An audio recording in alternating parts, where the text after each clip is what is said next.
Good evening, and welcome to another special edition of the Daily Drum in collaboration with our sister station, WHUT-TV. For the next hour, we're going to take a look at how education will change because of the ongoing COVID-19 pandemic when schools open this fall. In some cases, they will open in just a few days. We have a panel of experts in healthcare, education, even an organization focusing on parenting for tonight's conversation.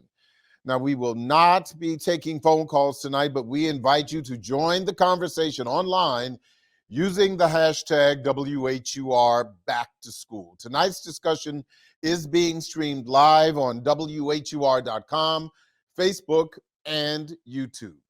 Let's introduce our experts.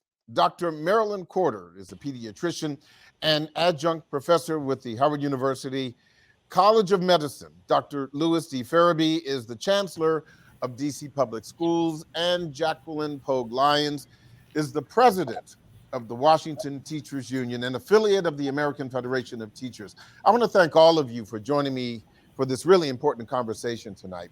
Let's talk about a few facts impacting schools across the nation. There is currently, as we all know, no COVID-19 vaccine for children under the age of 12. And that means 1/2 of the student population pre-K through 6th grade are not protected from the coronavirus.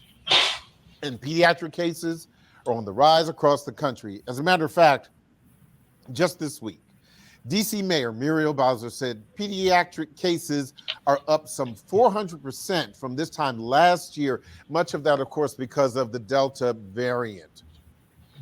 Those are just a few of the facts. But Dr. Corder, I want to start with you. Give us more information about where we are with school-age children right now. Absolutely. So we're seeing an increase. Even this past week, we have seen an increase. Over 20% of the positive COVID testing is coming in children. 20% of children are what we're seeing. And unfortunately, schools have already opened in some of the locations and jurisdictions here in the DMV. And we have some cases. Now, the sad thing is that unless you're over 12 years of age, you cannot get a vaccine. So we now emphasizing masking and hand washing. But we're seeing this Delta being more aggressive, almost to the point that the percentages of hospitalization is now greater than 30 to 40% in children. And it's coming on the children in a manner of respiratory and causing lots of lung infections and affecting not only the lungs, but also the inflammatory system. The system is completely inflamed. So we're advising those who have children, as we talk about asymptomatic, those are the scary ones because they don't have symptoms. So you're not sure, but the symptomatic ones, as well as those who have COVID contacts, that they take precautions and follow the CDC guidelines. But so we are having increase. Are we seeing more hospitalizations, though? I mean, we are seeing, as of today, we're seeing some more than 2,000 hospitalizations of children across the country. Are you seeing more of the same in this area as well? We are. And that's something that's new. And that's been since July, since opening up. We are seeing more children that are requiring hospitalization. It's one thing being positive. It's another thing with the symptoms being so severe that it's required to stay in the hospital. Dr. Farabee, DC Public Schools are set to open on August 30th. From your perspective, what do parents need to know about masks, classroom setup, lunch guidelines, and the like? What can you tell us?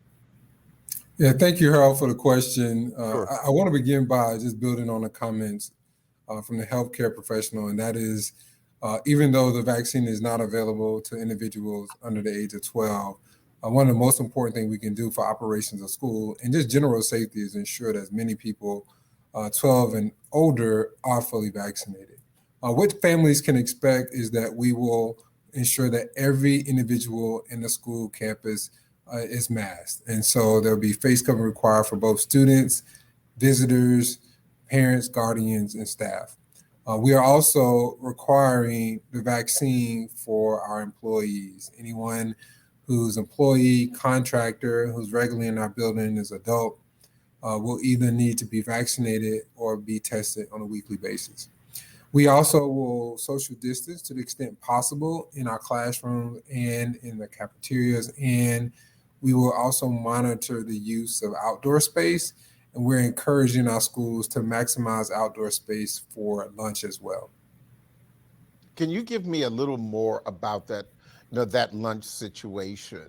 For example, pre-COVID, we knew that students, no matter what age, they kind of move from class to class, they move from class to cafeteria, and the like. I'm sure that's going to look a lot different now. Yeah, so what I would point to, one is we have additional filterization units in our cafeteria. So in every space in the building, we have a medical grade HEPA filter, which helps clean the air, mitigate the spread of COVID-19. And that's a part of our layered approach, whether that is the sanitizing stations we have, the water stations, the additional deep cleaning, all that reflects the strategies noted by the CDC as a layered approach to mitigating the spread of COVID in a school building. On top of the additional filtration efforts, we do have upgrades in our HVAC units, which also keeps the air clean and then prevents favorable conditions of spread of the virus. We've invested over $24 million in that work, and it is elevated in our cafeteria space as well. Our youngest students will continue to eat in the classroom as they've done before. So those students that are in grades pre-K3 and pre-K4 will be in their classroom in that small group setting. Students in older grades will transition throughout the cafeteria on days when outdoor space is not utilized. And there will be assigned seating for the cafeteria to ensure that we can keep up with any close contacts of students.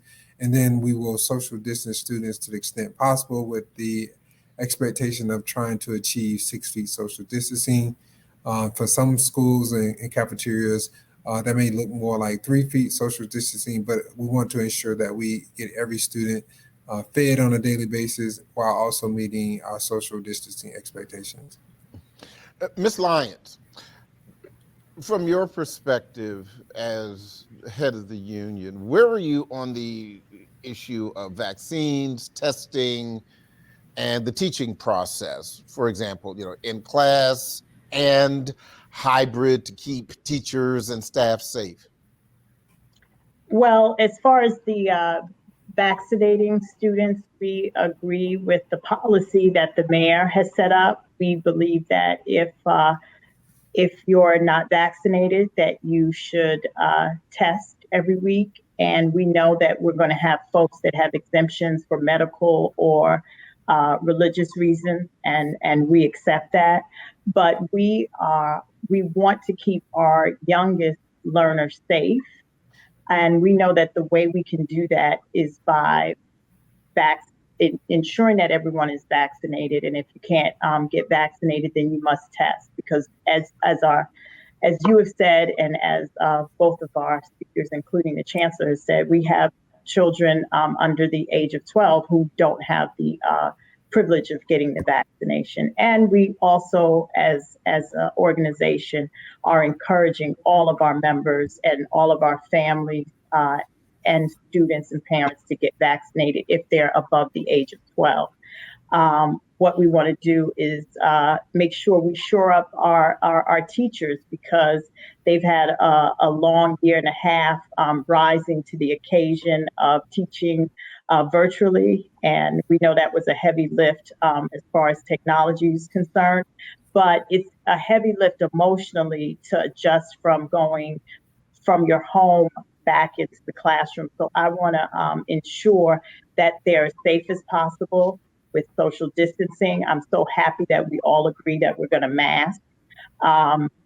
We also want to make sure that we give our not just our teachers, but also our students the emotional support that we need, because for many of our students, they did not fare well with the virtual world. And so we have to know that we have to make up for those losses that they may have suffered from over the last year and a half, and give our teachers the support they need to get our students where they need to be with their law. Dr. Porter, if we continue to go the way that they have been going as it relates to infections with young people, do you believe that school systems may have to adjust again as they did during the very beginning of this pandemic in 2020? And if so, from a health expert's perspective, what might that adjustment look like? Thank you, Harold, for that question. You know, I see now already 2 or 3 of the local schools have had to make adjustments from the first day of school last week. And they're in pods, as the educators, as Chancellor Farabee said, and they're small groups. But when there's someone whose grandparent or what have you come down, or a positive case, then what does that look like? That looks like the phone calls to the doctor's office. That looks like quarantine. And that looks like the email going out to those individual families that attend that particular school. And that's going to be testing, of course, the mask wearing and the hand washing and the distance and the small groups.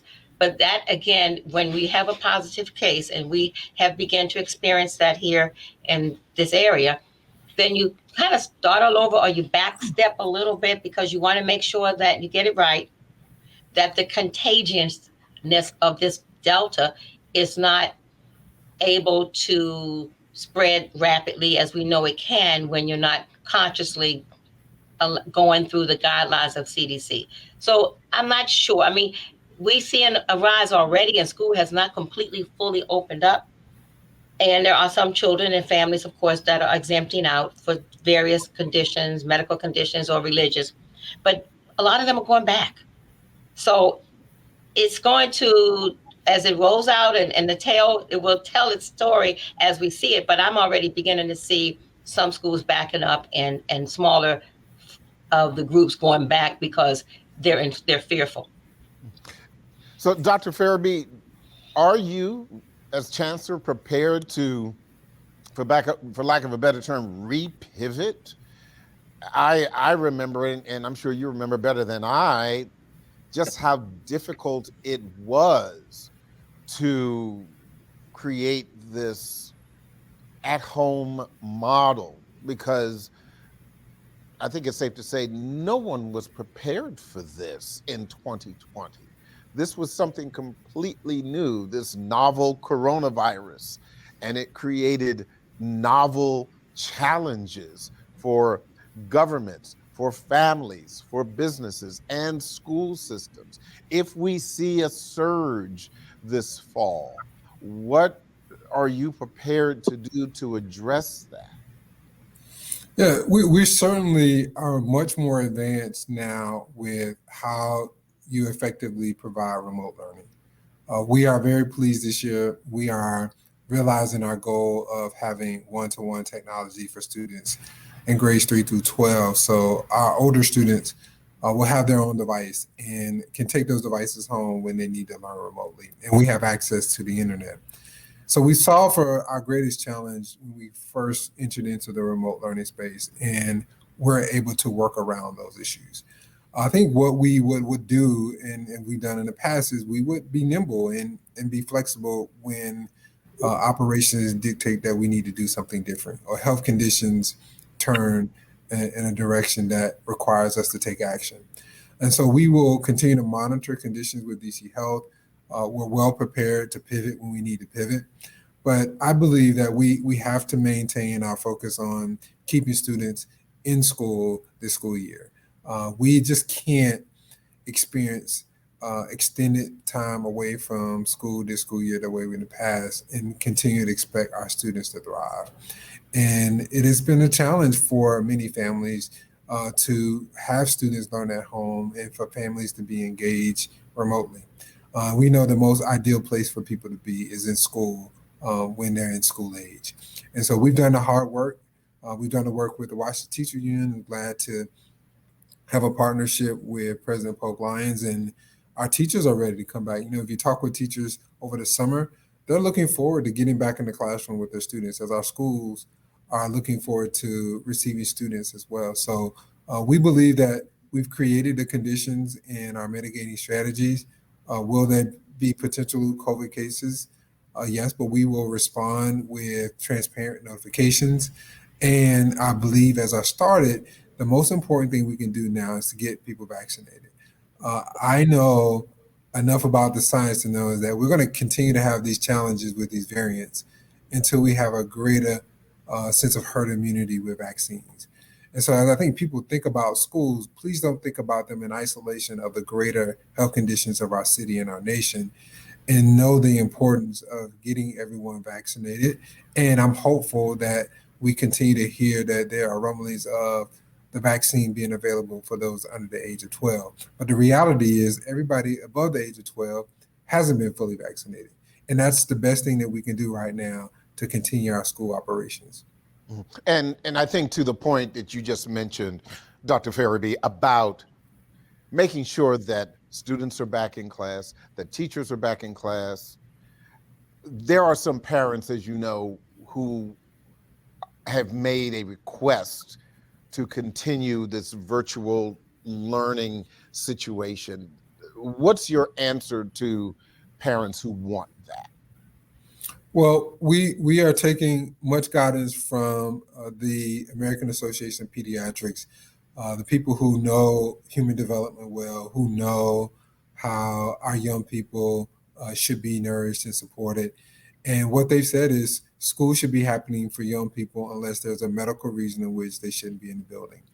And we've established a protocol in alignment with that, in alignment also with the CDC protocols. And that is, if a student needs to learn remotely due to medical reasons, that just needs to be documented. We have a form for that.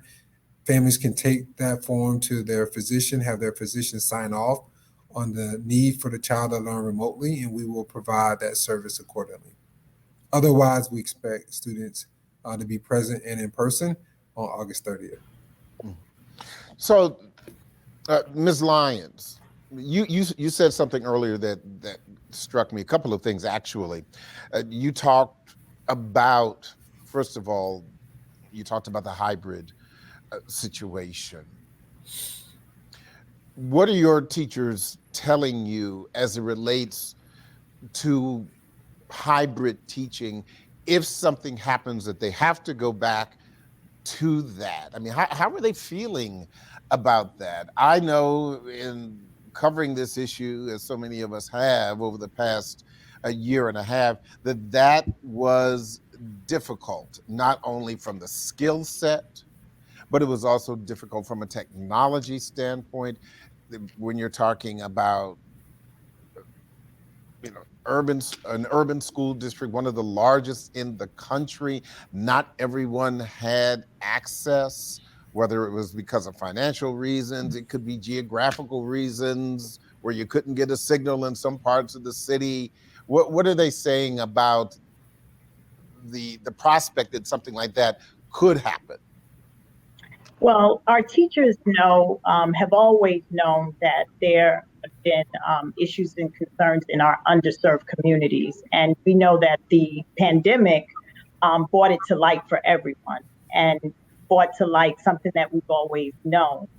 That's why we're hoping that this return back to school will be a renaissance in education. And our parent company, organization has been talking about a renaissance of education because they know what has existed and what was brought to light during this pandemic.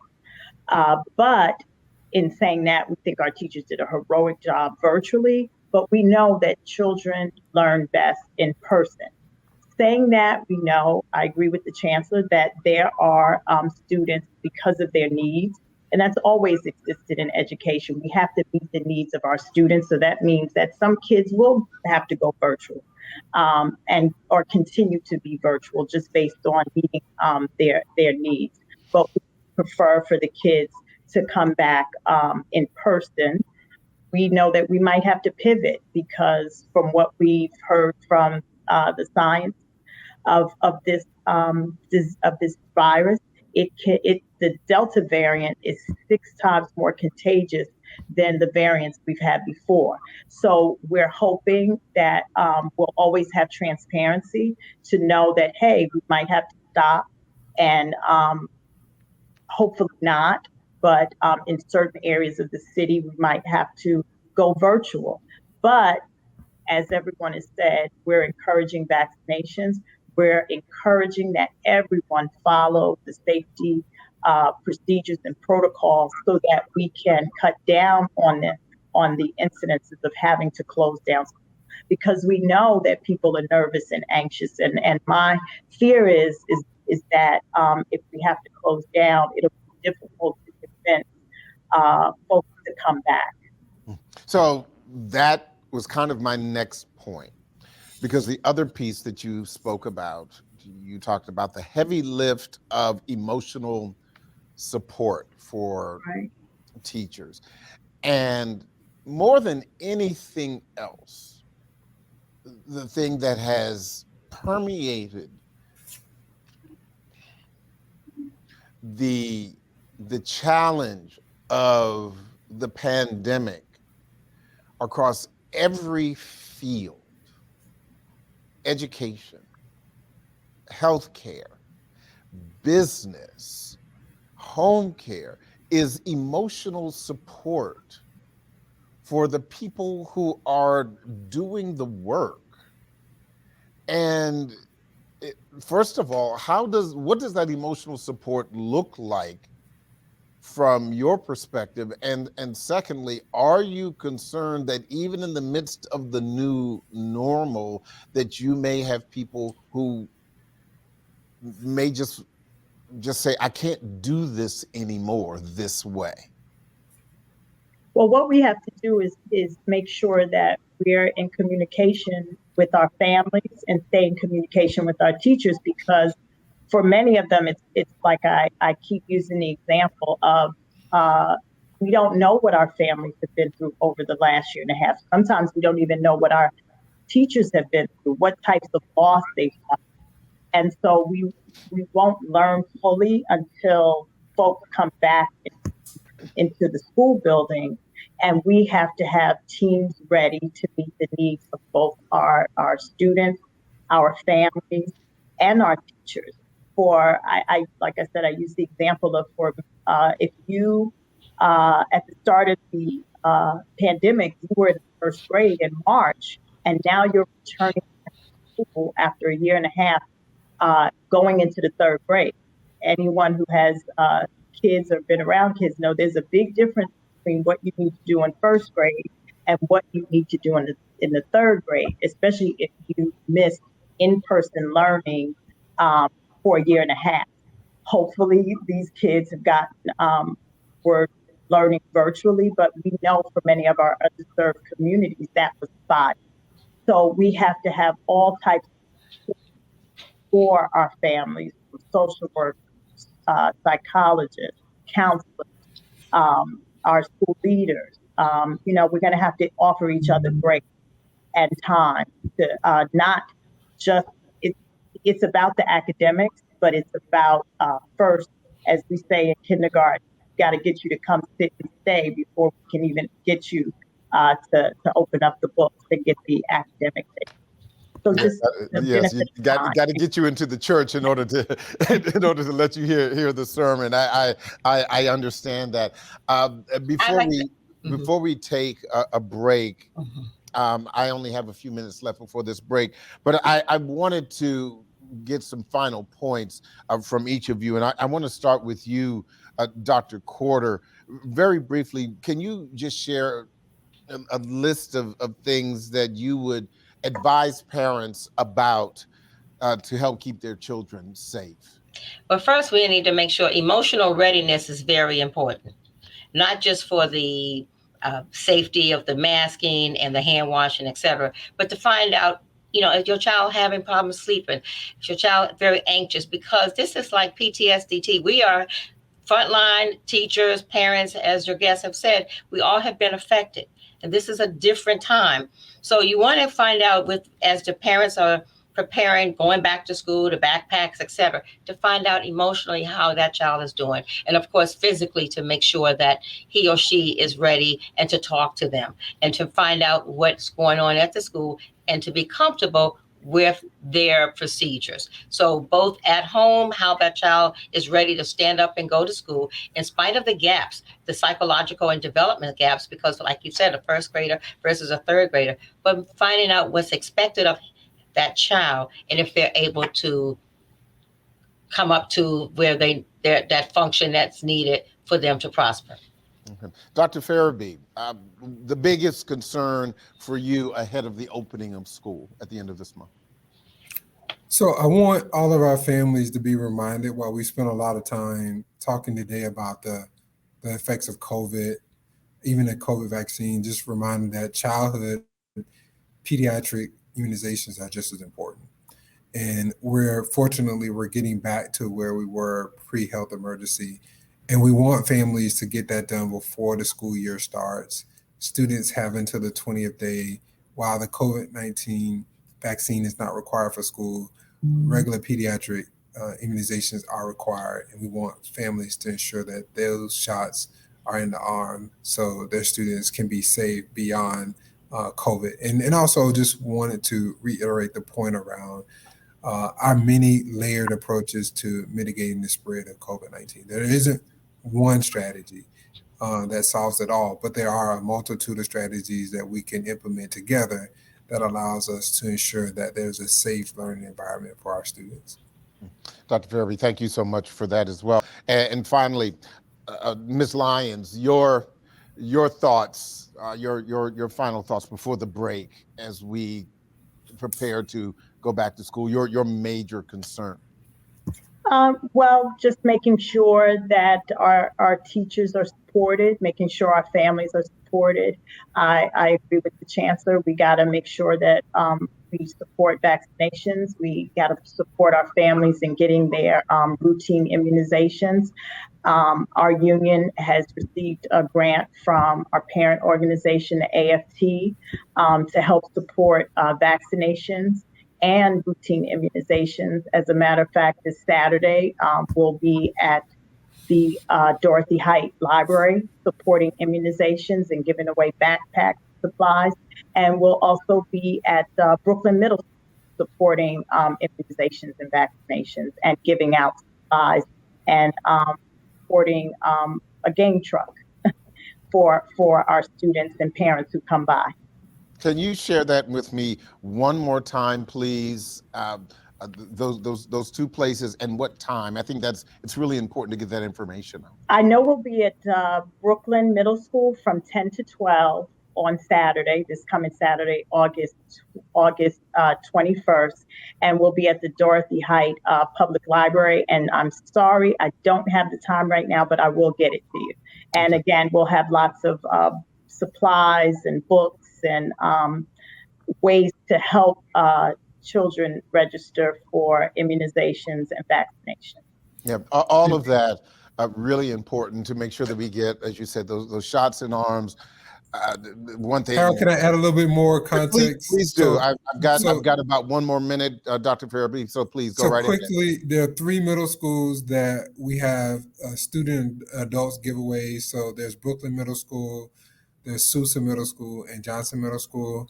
Families who get the vaccine have access to the $51 gift cards. Also, students can choose AirPods. They can be in a lottery for a $25,000 scholarship. There are all kinds of incentives that families can have access to. So we're encouraging families to go out to those places. And then we have other sites across the city where students can get the COVID-19 vaccine, and they can also make an appointment to get their childhood pediatric immunizations. Thank you so much. Amen for the scholarships, Dr. Farabee. Thank you so much for that.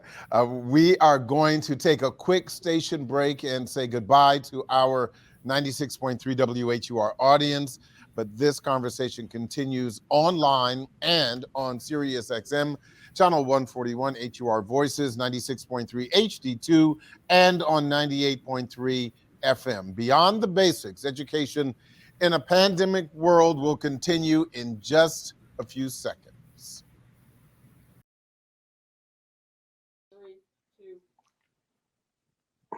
Thanks for staying with us. Our conversation Beyond the Basics, Education in a Pandemic World continues now. I'm Harold Fisher. Still with us, Dr. Marilyn Corder, pediatrician and adjunct professor with the Howard University College of Medicine, and Jacqueline Pogue Lyons, president of the Washington Teacher Union and affiliate of the American Federation of Teachers. New to the conversation is Dr. Faith Gibson Hubbard, director of the Mayor's Office of Community Affairs and parent with Jack and Jill of America, Washington, D.C. chapter. Dr. Gibson Hubbard, despite your titles, I'm sure you would agree that, for the sake of this conversation, you are a parent first, yes? First and always, that's correct. Absolutely. So what is first for you? What don't you know that you believe you need to know before school starts? What's the thing that kind of keeps you up at night about, COVID and your kids? Yeah, so thank you so much for that question. And what keeps me up most at night is just the unexpected, the things that you can't plan for, not knowing exactly what my children's classrooms will look like. What are the things I can prepare them for? It's just very different than how it's been in years prior, where we could go for open house and see where their seat would be or where their cubby would be for their backpack, or to really be able to walk them more through lunchtime and all those unexpected things. And also just even my children's anxiety with going back. Those are a lot of things that are just unexpected and I'm unsure of, and so are my children. This year will be unlike any other. Last year we started virtually and then kind of gradually went into some in person. But this year we're starting back in person with a whole new variant for COVID-19, which does make it rather a little bit scary. It's interesting because, you have a 3-year-old girl and you have a 7-year-old son. So you have newer students. Yes. And you just made reference to, their anxiety compared to some of the other Jack and Jill parents. Are the challenges different or perhaps less challenging for you because this is new even for your oldest, who is only 7, compared to parents whose children may be more familiar with the pre-COVID educational school world?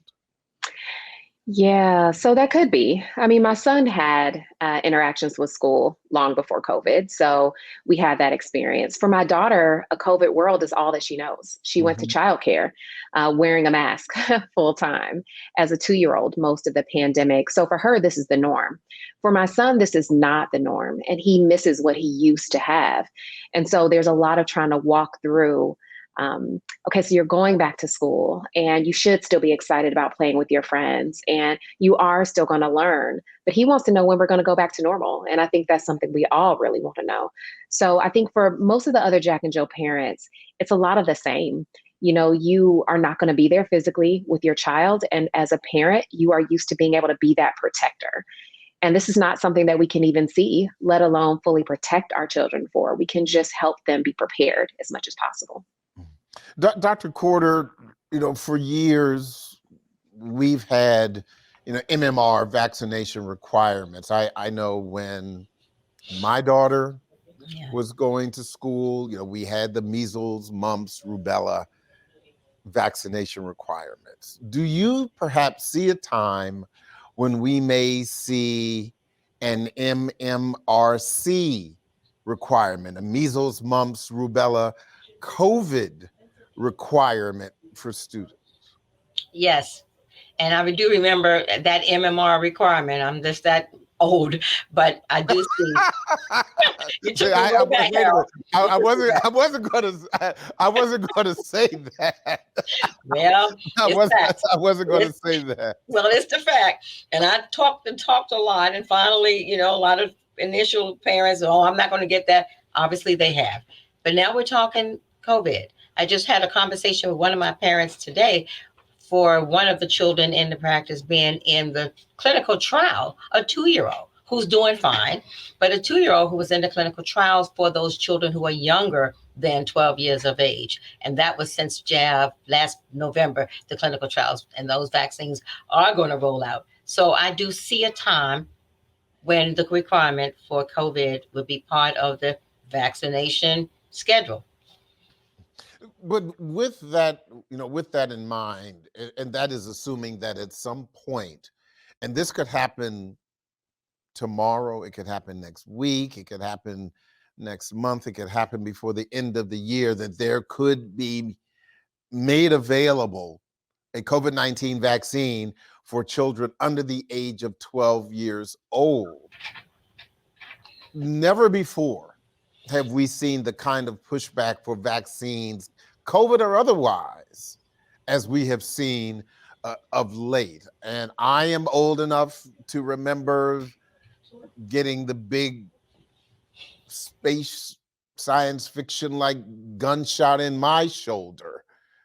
Don't laugh, Miss Lyons. But and we all did it. But now we're seeing the political pushback, Dr. Corder.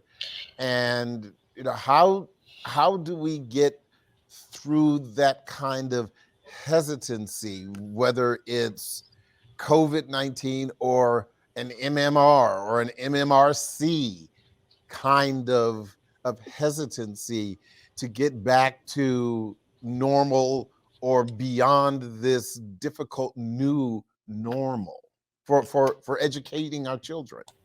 Absolutely. Well, first, there's a trust factor, Harold. And, there's history with that. And then there's also an uncertainty of has enough time gone by and testing, because we're talking the emergency utilization authorization, the EUA versus the FDA. So the urgency, this is too fast, I don't know all this information, what ifs. So it's about talking and educating that this is not a DNA changing vaccine. This is a messenger RNA. It's not going to change your DNA. You're still going to be yourself. It's not going to aggravate. And people will say, well, how do you know? Because the time has not been years and years. So it's educating and talking, as well as also pointing out what COVID is doing. That's a certainty. And how even after having COVID, the post-COVID, the long haul of COVID, and how it's affecting everyone, not just the seniors, not just the comorbidity, even young people after having COVID have long-term effects. So it's a lot of pushback because it's so fast, as well as there's uncertainty, but we are seeing the numbers increase even in those 12-year-olds and above. A couple of questions for you, Ms. Lyons, as it relates to your teachers. First of all, ahead of August 30th, do your teachers and staff, and I think we should drill down a little bit, because even though it's the Washington Teachers Union, there are other members of the union that are not necessarily teachers, correct? Yes. Yeah. So do they believe they're ready? How do you know?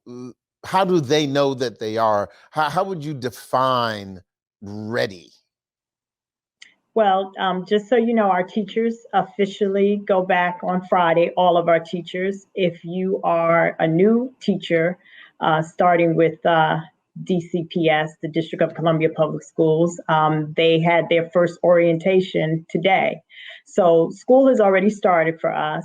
I think the anxiousness and the nerves of going back to the classroom and the last year and a half will be eased if they know that we're safe and that we're doing everything possible. The district, along with the WTU, the Washington Teachers Union, is doing everything possible to make sure that everyone that walks into that building will be safe. That will help folks focus on the matter at hand, which is teaching our students. And knowing that our teachers have a heavy lift when they go back, knowing that our kids have been, for many of them, out of school for the last year and a half. And so that's what I've been working on, and working with the District of Columbia to ensure that all protocols and procedures are followed when our teachers hit the building this Friday. The next question I have is broader. and this is not so much a Washington question as it is more just an educational question. And one of the things that we have heard so much about since the beginning of this pandemic is that it knows no borders, even though your jurisdiction as it relates to the Washington Teachers Union stops at the DC, Virginia line, the DC, Maryland line. And for the most part, the way that you have the DMV, which, for the most part, things are pretty much, the rules across the DMV are pretty much the same, but you don't have to go too far to see how the politics changed just a few states away. Or, when you look at Florida, or you look at Alabama, or you look at Mississippi, or other kinds of places, how do you square those kinds of conversations that happen in other parts of this country? What kind of discussions are you having with your other counterparts in other parts of this country where the politics are so polarized? Harold, I'd like to start by saying my colleagues, I'm part of the National Medical Association. Sure. And that's doctors of color. And I'm talking to those in Florida and those in Texas. And they're just shaking their heads. A lot of them are having burnout. They're just frustrated. It's like, we've been here already. We should be further along combating this Delta, but people are not vaccinated. 95% of those that are hospitalized, from the intensivist to the ICU and the ER docs, are saying they're not vaccinated, but yet they're exposing everyone. And then you have the collateral damage of those children, those people, however age they are, who need to be seen for strokes, hypertension, diabetes, and the system is clogged. So it's a lot of frustration, Harold. And to that point, Ms. Lyons, same question with your colleagues in other parts of the country, union heads and the like. Well, I believe the data that we've been given, again, from the American Federation of Teachers, that up to 90% of our members have already taken the vaccination and believe in vaccinating. I do have some members that don't, and I've had to assure them that if you, for whatever reason, that you don't, beyond your religious and health concerns, if you don't believe in the vaccine, you have to meet the requirement of testing. And I've assured them that the testing is there because we want to keep our youngest learners safe.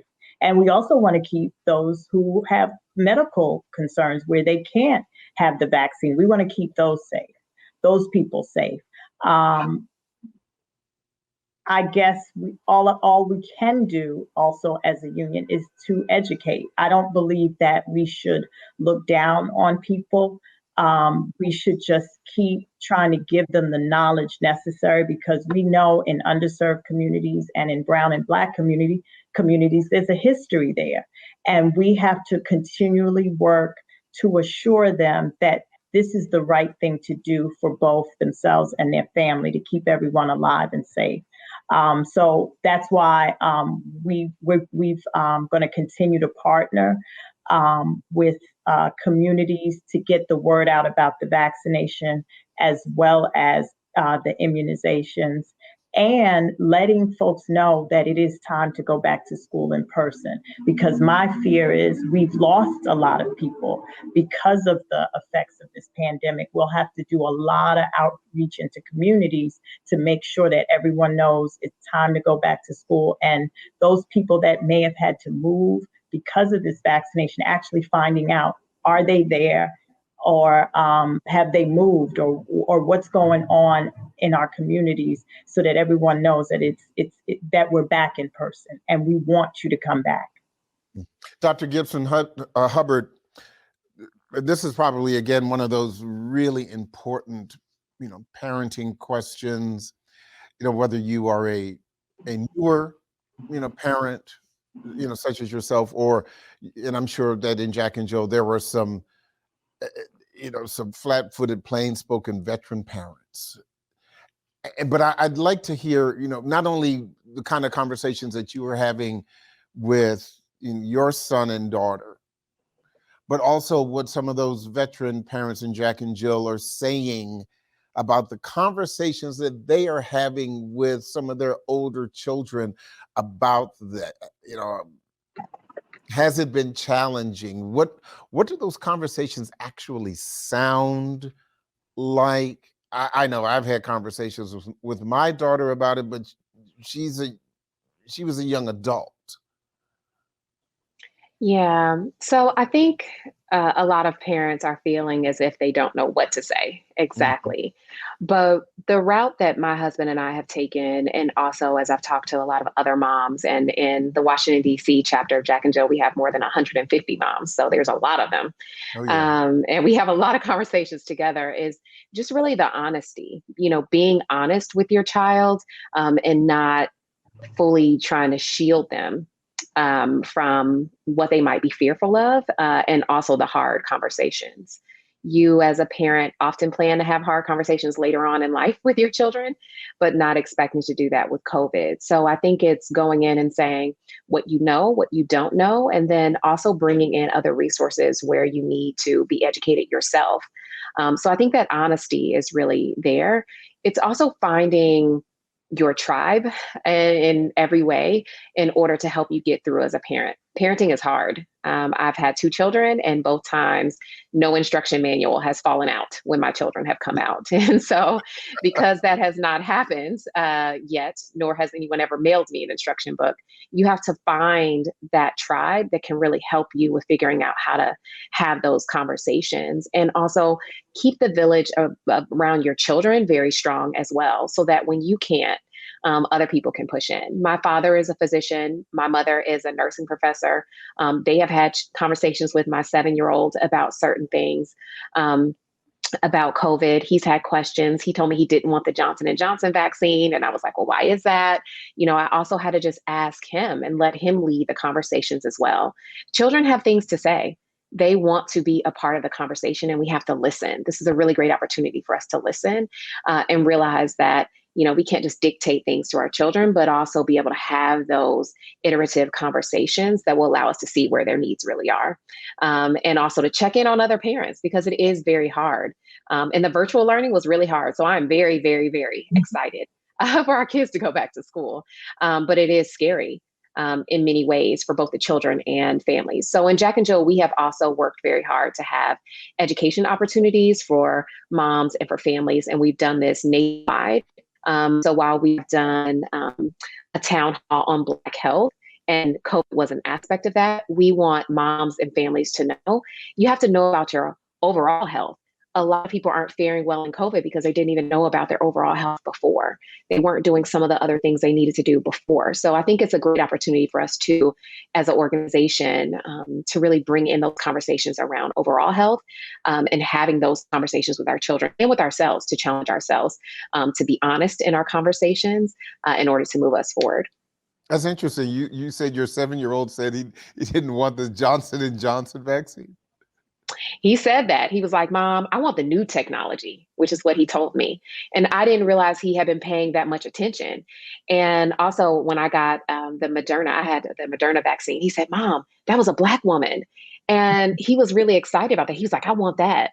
And that lets me know that Jack and Jill is working, because we do want our children to be proud of their Blackness. But he had a lot of thoughts. There were a lot of thoughts that he was having with friends when he went back to school in person in February. They were talking about a lot of things at school about COVID. And, he said, well, why did that come from China? And, we had to have these conversations with him. So kids are out here talking, and parents do need to really listen, so that we can make sure that we are also debunking the myths that our children are being fed as well. But he has been really waiting. He was like, I can't wait until I'm 12 and I can get my vaccine. Yeah, tell him don't rush it. don't rush 12 years old. That's that's definitely a thing. Dr. Corder, it's my understanding you've had some conversations with with student athletes about vaccines. I would imagine Yes. that had to be a really challenging conversation, because professional athletes have given a lot of pushback on vaccine. Yes, they have. And, a lot of my patients are very athletic. They enjoy, and that's part of, I call development, psychosocial, as well as just, making sure the relationships and peers and competition. And they're in sports. And, one of the things I'm seeing as they talk to the next patient, the next classmate, or the teammate, they get excited. He's going to take this. So it's a positive, in my experience, effect that they are interested in getting their vaccination in order to play on the team and to participate, with their colleagues, with their classmates. One thing I also want to mention, with all of what we're seeing from 2-year-olds on, as I have my patients come in and they draw and they do, what the world is all about, they're now drawing pictures of families with masks on. Mhm. A 3-year-old, the parent said she was going out the door, the parent was, and she was about to put her mask on. Before she could do that, the baby was telling her, the 3-year-old, put your mask on. So this has been ingrained in all of us now. And the vaccination for 12 years old and above, and some of them 11-year-old saying, I want to turn 12. So, it's working one family at a time. But the athletes, going back to your question, Harold, the athletes are excited about getting their vaccination, because when one gets it, the other one hears and gets it. So it's a positiveness that we're experiencing with the athletes. I think the other, major concern, Ms. Lyons, as it relates to some of the teachers, and one of the things that occurred to me is right at the top of the pandemic, as there happens to be every year, you have teachers who are thinking, look, I've been doing this a while. It's time to retire. And so you've had some teachers who are at that retirement age. Have you seen a significant number who in 2020 and even now in 2021 who have said, let me get while the getting is good so that I can stay safe? Tell me what you've seen as it relates to that, and what impact do you believe that may have on the supply of teachers? Yes, I'm speaking as someone who's devoted 28 years to exciting years to the District of Columbia Public Schools. I think we've had a lot of teachers retire this year, probably because of the unknown, and they went through the virtual teaching for a year and a half. So there is a shortage of teachers, and so that's why I'm excited. I'm sad about the shortage, but I'm excited about investing in our new teachers and doing everything we can to support them, because I think this shortage of people coming into our profession is going to continue. And we have to figure out new ways to address the needs of those coming into this profession. It's not like it was when I came into the profession 28 years ago. We have to have a different thinking about how to get these folks who are now millennials, and we even have folks who are Gen Zs, and they require something different in order to get and keep them. And they know that they are a hot commodity. So we have to give them the support through professional development, mentoring. How do we evaluate them so that they see growth and not see that they're being penalized for something that they don't know? So those are all the things that I know I'll be working on this year as the president of the Washington Teachers Union. We always get the best and the brightest. I'm almost amazed at the diversity and of experiences that our teachers bring and the knowledge, but we haven't always been the best at keeping them, and we have to do better. And to that point, how has the pandemic impacted your ability to sell this profession? Because I would imagine, just like with healthcare, in some cases, some people coming out of school was saying, well, I knew I was going to have to deal with some things but because this is completely new, not thought of, some teachers may have said, I didn't sign up for this. Right. And so how do you, how do you bring them in when, you've got all of these other, dare I say, newfangled challenges, and then you've got COVID? Right.